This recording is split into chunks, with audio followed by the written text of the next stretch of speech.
Saudações do Rei Verdão.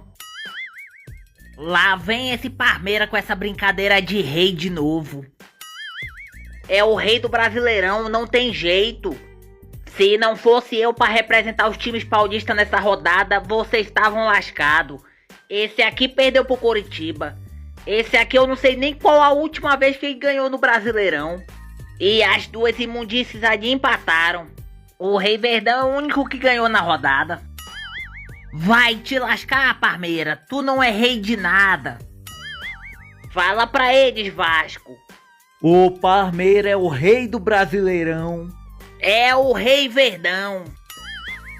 Esse Vasco é um bosta. Eu bati nele na semana passada.